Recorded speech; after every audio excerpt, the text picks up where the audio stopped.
Perkenalkan kami dari kelompok 5 ingin menyampaikan materi yang berjudul Bagaimana Kedatangan dan Kebijakan Jepang di Kalimantan Barat.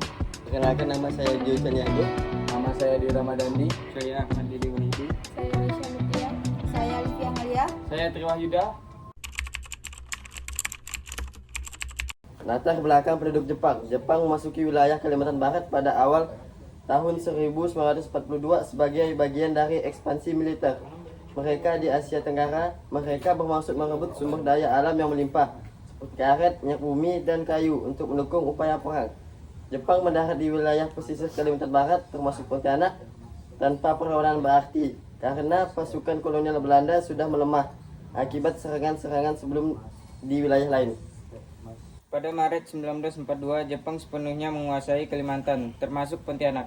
Setelah merebut wilayah-wilayah penting di pulau tersebut, penduduk lokal awalnya menganggap Jepang sebagai pembebas dari penjajahan Belanda, terutama karena propaganda Jepang yang menyatakan mereka datang untuk membebaskan Asia dari kolonialisme Barat melalui slogan Asia untuk orang Asia. Kebijakan Jepang di Kalimantan Barat yaitu eksploitasi sumber daya alam. Jepang memanfaatkan kekayaan sumber daya alam Kalimantan Barat secara besar-besaran untuk mendukung kebutuhan Jepang. Sektor perkebunan.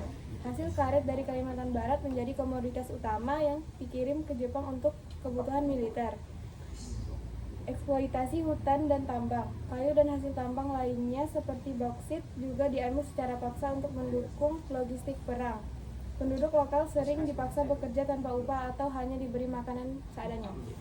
Kerja paksa Romusha. Sistem kerja paksa atau Romusha diterapkan di Kalimantan Barat, di mana penduduk dipaksa membangun infrastruktur seperti jalan, pelabuhan, dan lapangan terbang.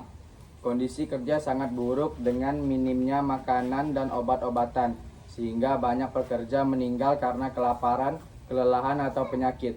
Penindasan dan kekejaman Jepang memerintahkan dengan tangan besi. Skala bentuk perlawanan terhadap otoritas Jepang dihukum dengan kekerasan.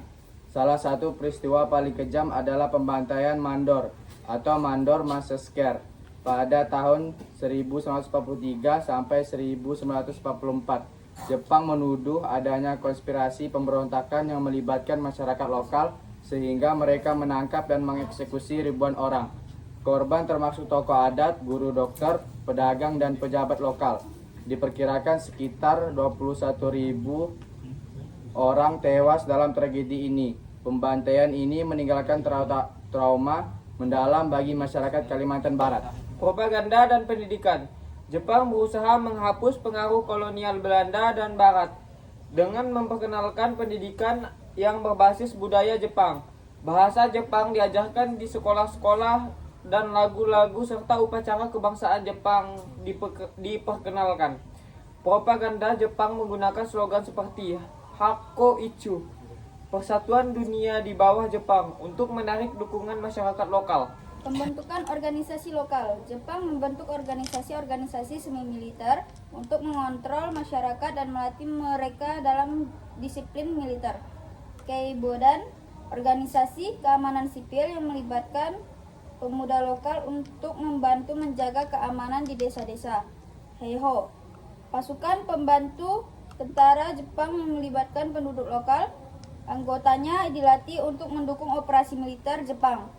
Namun, pembentukan organisasi ini lebih bertujuan memperkuat posisi Jepang daripada memberdayakan penduduk lokal.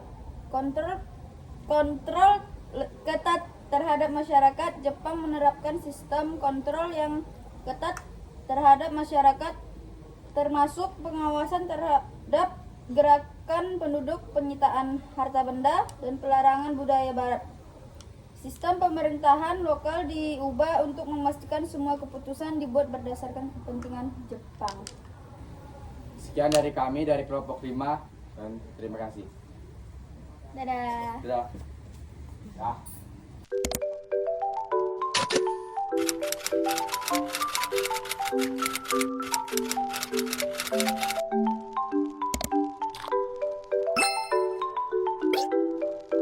Meanwhile, Kelompok 5 ingin menyampaikan materi Yang berjudul Coba lah, aku boleh baca yang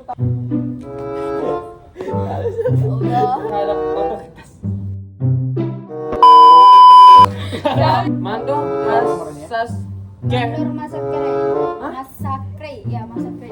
kekajaman Jepang menorang korban udahlah mayoritas Jepang dihukum dengan kekerasan. Salah satu Jalan, pelabuhan, dan Solas, lapangan. aku baca lah so. Aku ya tuh, aku baca. Dah posisinya gitu. Nah, iya ulang dari pertama. Oh, be. Cepat aja. Bagus bener kan suara-suara kayak ah. Lidah tuh. Ih. Oh.